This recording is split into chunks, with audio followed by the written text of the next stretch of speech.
fundamentals of the NIH grant process and need-to-know resources. NIH is the largest public funder of biomedical research in the world. Its mission is to seek fundamental knowledge about the nature and behavior of living systems and the application of that knowledge to enhance health, lengthen life, and reduce illness and disability. In fiscal year 2019, NIH awarded over 55,000 extramural grants totaling more than $29.4 billion in funding. That funding supported research at 2,700 organizations throughout the U.S. and abroad. All of us together have a shared responsibility for the appropriate stewardship of that tremendous investment. I'm Sherry Cummins in the Office of Extramural Research. For the past 15 years, I've helped countless applicants and grantees navigate the NIH grant process and our many resources. If you are new to working with NIH, then chances are you've asked one or maybe all of these questions. Where do I start? Where's the funding? Where do I turn when I need help or advice? What opportunities are available and how can I find them? What's the application process and how long does it take? These are precisely the questions we'll cover, and I'll point out those need-to-know resources along the way. Where do I start? You'll find all you need to know on the NIH Grants and Funding website. Not familiar with an NIH term or acronym? Look it up in our glossary. Have a question? See if it's answered in our FAQs. You'll also find our grant application instructions, the NIH Guide for Grants and Contracts, Reporter and other tools to explore funded projects, general grants process information, and policy and compliance pages. We'll talk more about many of these resources. For now, just be aware that it's all there. Where's the funding? To answer this question, you need to know a bit about how the National Institutes of Health is structured. NIH is made up of 27 different institutes and centers, or ICs, of which 24 offer funding opportunities and award grants. This is a very important point. NIH funding is made through these institutes and centers. Each IC has its own mission, priorities, budget, and funding strategy, which are stated on each IC's website. The vast majority of grant processes and policies apply across NIH. That said, you will find some variability from one IC to the next. Do your homework. Identify which ICs might be interested in your area of science. Determine if your proposal fits within that IC's mission and priorities. Find out what's already been funded. By law, NIH can't support a project already funded or pay for research that's already been done. You need to know and be able to articulate what sets your proposal apart. In 2019, our overall success rate for competing research grants was around 20%. This is a highly competitive process. Let's talk about finding that target IC. We have a great tool called Reporter at projectreporter.nih.gov that can help identify ICs with potential interest in your area. Reporter allows you to explore decades of funded awards. If you've used Reporter, then you already have an idea of the wealth of information you can glean from it. If you've never used it, I recommend starting with the Matchmaker tool. You give Matchmaker up to 15,000 characters of text, which you can pull from your abstract, specific aims, or other source that describes your proposed research. And Matchmaker returns the awarded projects that most closely match that text. The results include graphs along the top for the ICs, activity codes, and study sections associated with those projects. This example clearly has a strong match with NIAID, our National Institute of Allergy and Infectious Diseases. You can click on the NIAID bar in the graph, and the results automatically filter to just those projects funded by that IC. You can drill down into each project and read the abstract and other details to get a feel for what's been funded. And at the top, you can even move from the Projects tab to the Program Officials tab to get a list of NIH scientific staff whose portfolios include the identified projects. Using the Reporter Matchmaker tool with just a few queries and clicks, we identified both a potential funding institute and staff contacts. Pretty cool, huh? Let's take a moment to talk about reaching out to NIH and answer the question, where do I turn when I need help or advice? And notice I didn't say if, I said when you need help or advice. We just saw one way to identify potential program officials using Matchmaker. Program officials are one of 3 players in the NIH extramural team. The other 2 are scientific review officers and grants management officers. Each has a role in the application and award process. I've solicited a little help from some colleagues to talk about these various roles. Let's listen to what they have to say. I'm Mike Sessma. I'm a program officer at the National Institute of General Medical Sciences. Like other program officers at the NIH, it's my job to interact with individuals like you who are interested in obtaining research or training support from the NIH. I should be one of the first people you contact when you begin to think about submitting an application. Before you put pen to paper or fingers to the keyboard, you should contact someone like me to understand what the process is all about, what the appropriate grant mechanism would be, how it's going to be reviewed, and then how long it'll take once you submit the application to learn about the likelihood of funding. We can answer a lot of questions. We're very experienced with the process. Many of us have gone through it ourselves before we became staff members at NIH. So it's important that you make that contact early, give yourself enough time to develop the grant application, and then be ready with your questions. You can make contact with us by email or phone. Email is best, with some additional information in your email. Don't just write an email that says, I'm interested in submitting a grant application to your institute. Save a little time, provide your bio sketch and at least a 1-page summary of your research goals and objectives and what you wish to do with your research grant. Hi, my name is Alexander Politis. I have served the NIH as a Scientific Review Officer, or SRO, within the Center for Scientific Review, or CSR, for about 22 years, and as an Integrated Review Group Chief for the Infectious Diseases and Microbiology Review Group for the past 18 years. The goal of every SRO is to generate a thorough and fair review of each grant application for which they have responsibility. The applications are clustered according to a particular area of biomedical science. SROs conduct an administrative review of the applications assigned to them, as well as an assessment of the expertise needed for the review. They then recruit reviewers to form a study section. The SRO then trains the reviewers in the review procedures, and they assign each grant application to a subset of reviewers. The SRO is the designated federal official who manages the study section meeting and guides the reviewers to ensure that NIH policies are implemented. They select a chairperson to partner with them to lead the discussions. The SRO does not offer any scientific opinion of any application, but remains neutral to facilitate fair treatment of each application. After the meeting, the SRO manages the release of priority scores assigned by the reviewers and generates summary statements. Those are the reports of the reviewers' opinions, including writing a resume and summary of discussion paragraph from the notes they took during the meeting to reflect the basis for the priority score assigned. When might you communicate with a SRO? The SRO that manages the review of your application is your NIH point of contact before the study section meeting and can answer procedural questions prior to the review. The SRO can also provide information about the study section guidelines, but in CSR, the study section assignment authority rests with the IRG chief, who you may also contact. Note that the review staff are not in the position to advise you on how to revise your application or interpret reviewers' comments on the summary statement. They must remain objective so that each application receives equal treatment.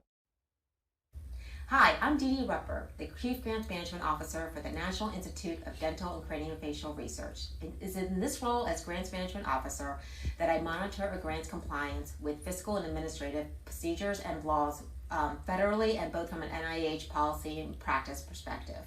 So when would you reach out to me? Some examples would include knowing and wanting to verify and confirm allowable and versus unallowable costs and expenses on a grant application.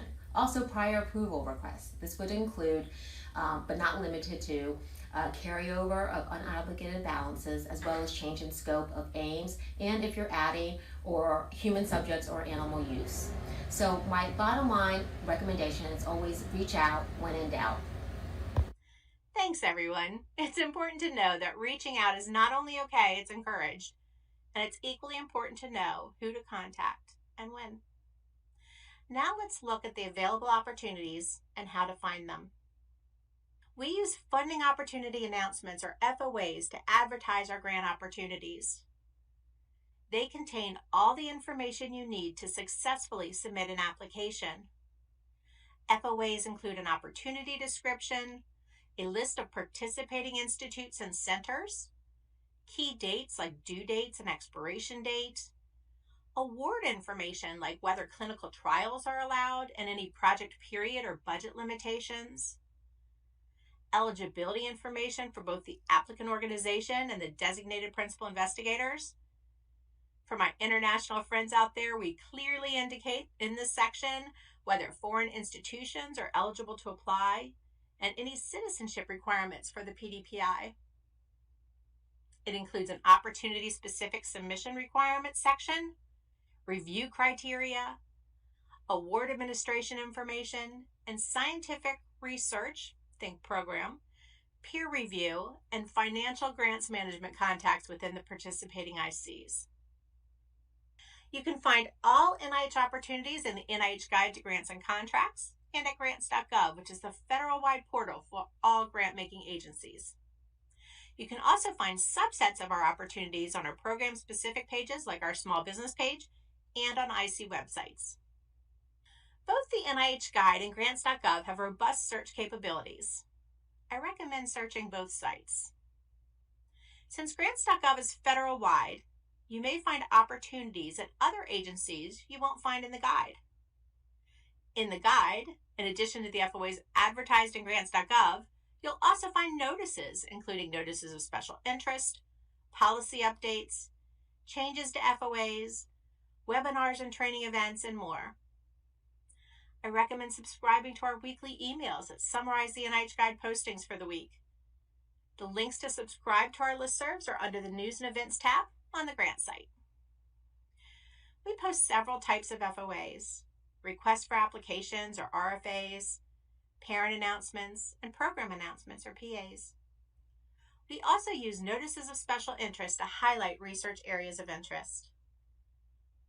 Requests for applications have a narrowly defined scope, and the participating IC or ICs set aside funds in their budgets to award applications submitted to that RFA. The award information section of the FOA indicates the number of expected awards and/or the amount of set-aside funding. RFAs often have a single receipt date and may not be posted again, so if you see one of interest, it's best not to wait. Many ICs participate in our parent announcements, which are used for investigator-initiated or unsolicited research. Parent announcements don't specify a particular area of research. They simply provide the infrastructure and information needed to submit a research proposal that fits within the missions of the participating ICs. They use a standard due date schedule that defines 3 submission, review, and award cycles per year, and they are posted for up to 3 years and are then reissued. We have parent announcements for research grants, fellowship, career development, administrative supplements, and post-award administrative actions like a change of institution request. And we have different parent FOAs depending on whether applications can propose clinical trials. Unlike parent announcements, our program announcements, or PAs, highlight scientific areas of interest. They are typically ongoing programs posted in increments of up to 3 years. They use the same standard due date schedule as parent announcements, unless they're identified as a PAR. A PAR is a program announcement with special receipt, referral, or review considerations. Applications to parent announcements and program announcements all compete for the same funding. They don't have set-aside funds, unless they're identified as a PAS, which is a program announcement with set-aside funds. Let's pause for a second. As you work with NIH, you will hear the words except, unless, and my personal favorite, it depends, a lot. With so many funding organizations covering a broad range of topics, it's not surprising that NIH processes are filled with nuances. Read the announcement carefully and reach out if you have questions. It takes many months and lots of resources to get a full FOA approved and posted. With over 1,200 opportunities posted at any given time, some of these opportunities get few or no responses at all. A few years ago, we took a hard look at our program announcements and determined that much of their content is standard text repeated in each FOA. We already had parent and other announcements that could be used to accept applications. All we needed was a way to provide the unique bits, the areas of scientific interest that were buried in the PAs. Some institutes were already successfully leveraging NIH Guide Notices for that task. We can post an NIH Guide Notice in a matter of weeks, not months. So we formalized that approach in the form of Notices of Special Interest, or NOCIs. NOCIs provide the unique information for an initiative in a succinct document, which is easier for applicants. And they point to existing funding opportunities announcements for application submission, which is more efficient for NIH. Win-win. As I already hinted when talking about parent announcements, our FOAs cover a wide range of grant programs, including research, career development, training, fellowship, program project and center grants, and resource grants. We identify these programs through the use of 3-character codes we call activity codes. For example, we use the R series for research grants, and we have activity codes like R01, R03, R15, and many others. K01 is an example of a career development activity code in our K series. T32, an example of a training code. F30, an example of a fellowship code. P01, an example of a program project code. You get the picture. You can learn about these activity codes on our Types of Grant Programs page. On the far right of the page, there's a link to a handy site that helps match programs and career stage from undergrad through to established investigator. We've talked about identifying your target IC, available programs, and finding an FOA or NOCI that's a good fit. Which brings us to our next question. What's the application process and how long does it take? You'll find a grants process overview on the grants.nih.gov site. It takes you through the process from getting started, to applying for funding, to application referral and review, and finally the pre-award and award process. You can click on each topic in the graphic to learn more about each step, but I'll walk you through the key points and help you get a feel for the timeline. We'll start with planning. At least 6 months prior to your target due date, you should be well on your way to refining your research idea. Reach out to NIH staff. Discuss your proposal. Make sure it fits within the IC mission and priorities. We talked about the NIH team of program officials, grants management officers, and scientific review officers. You'll also need a team within your own organization and a plan to coordinate that team. NIH awards grants to organizations, not to individual investigators. So right off the bat, your team includes an Authorized Organization Representative, or AOR. We refer to these folks as signing officials in the ERA Commons. The AOR is responsible for submitting the application, and it's their electronic signature that is signing off on the terms and conditions of the grant on behalf of your organization. Of course, you'll have one or more project director, principal investigators responsible for directing the supported project or program. You'll hear them referred to as PDPIs or PIs. You may also have additional senior key individuals, administrative staff, or collaborators. And you'll want to identify some colleagues to review your application and provide feedback. And if they have grant or review experience, even better. Once you have your team in place, make sure everyone knows their role, the process that will be followed, and your timeline. Establish that plan up front. You're then ready to prepare to apply. If your organization has never submitted a grant application before, you'll need to get started on multiple organization registrations, including the System for Award Management, Grants.gov, and ERA Commons. It can take 6 or more weeks to complete the organization registration, so don't wait to get that started. If your organization has submitted previously, make sure all registrations are current and active. The system for award management requires annual renewal. You can't submit unless it's active. Confirm your funding opportunity. NIH posts opportunities 30 to 60 days prior to the first due date. You may find a newly published opportunity that is even a better fit than the one you originally chose. You'll also want to check the related notices section of the opportunity for any late-breaking changes or corrections. And you must identify the submission method you will use to prepare and submit your application.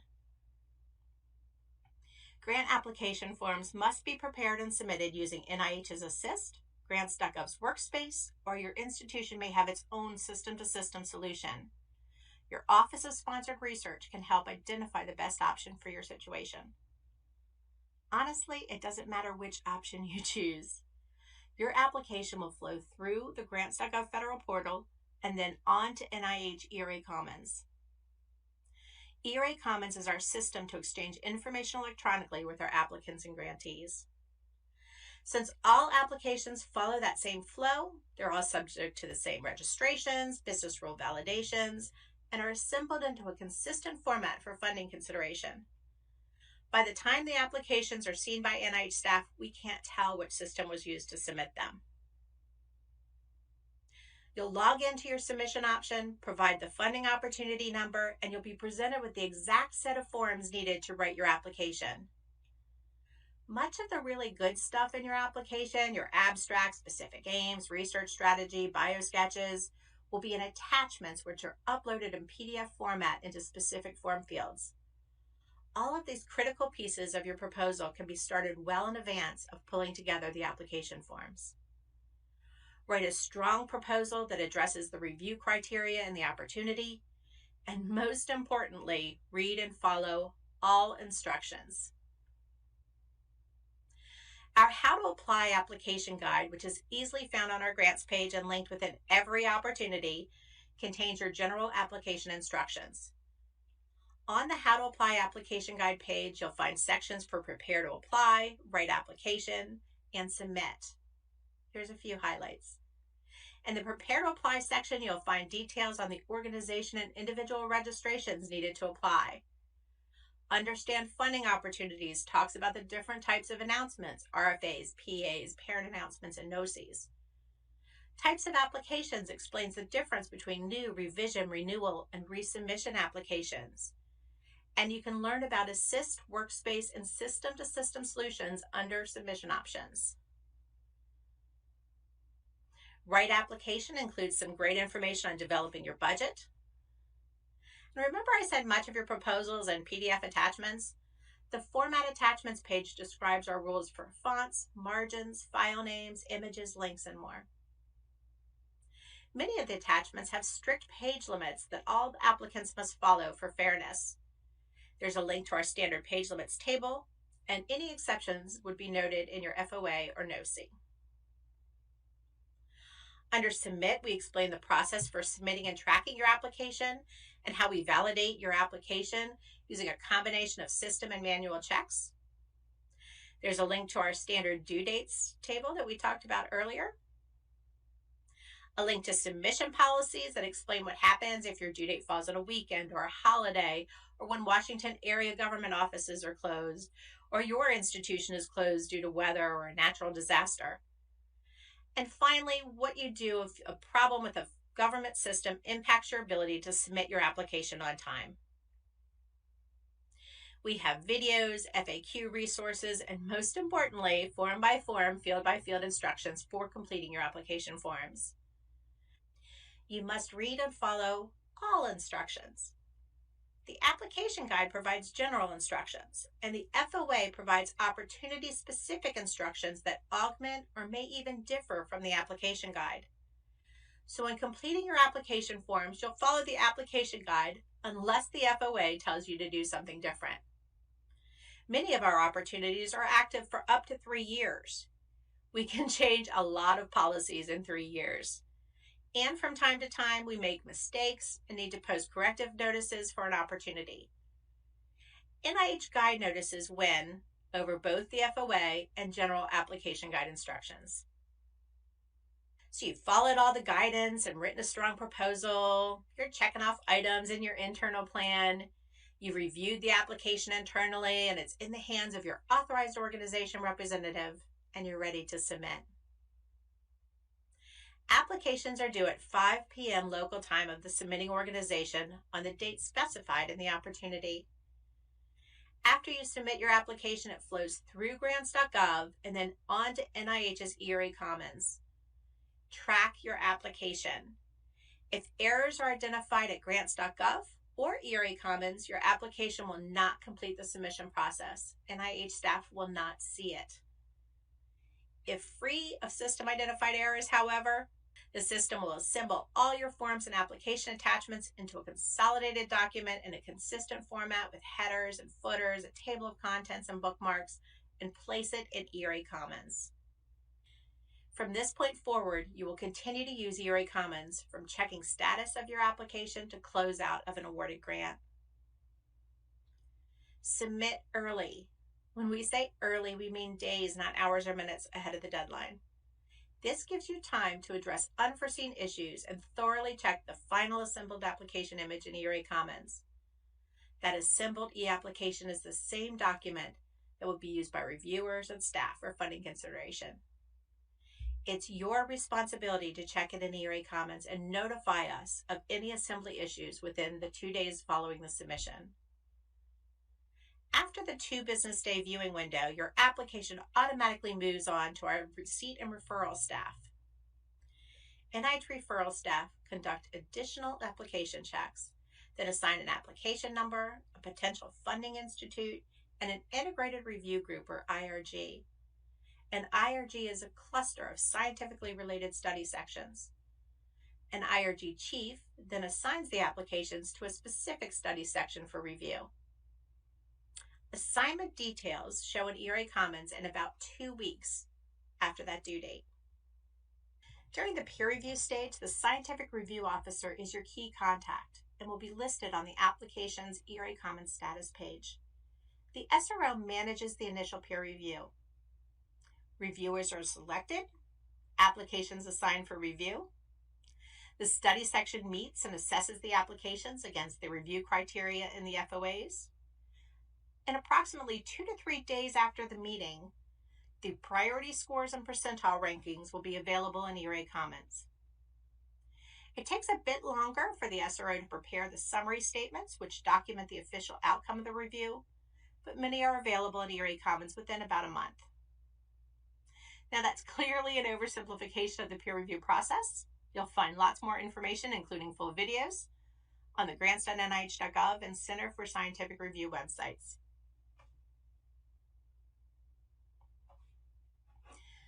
Once the summary statement is released, the program official becomes your key contact. They can help clarify points made in the summary statement, though they can't discuss details of the review beyond what's covered in that summary statement. If your application didn't receive a favorable score, they can provide advice on next steps. During the pre-award and award process and on through the life cycle of a grant, the program officer and the grants management officer work together much like the administrators and researchers do in your own organization. The PO handles scientific and programmatic aspects of the project, and the grants management officer or specialist handles the business and administrative aspects of the award. If you receive a score that is broadly in the competitive range, you may be asked to submit additional information through the just-in-time function in ERA Commons. This would be stuff like other support and additional human subjects and animal welfare information. The just-in-time request is not an indicator of award, but the information requested would be needed to be in place prior to funding, so it behooves you to submit the information when requested. NIH uses a 2-level peer review process. Level 1 is that initial scientific review, and Level 2 is what we call council.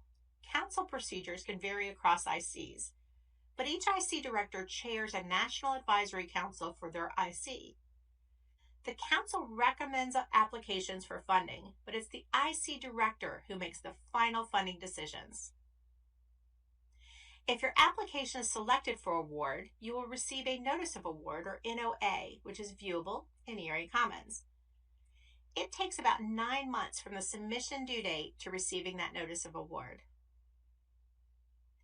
The NOA is a legally binding document. It includes award data, payment information, and the terms and conditions of the award.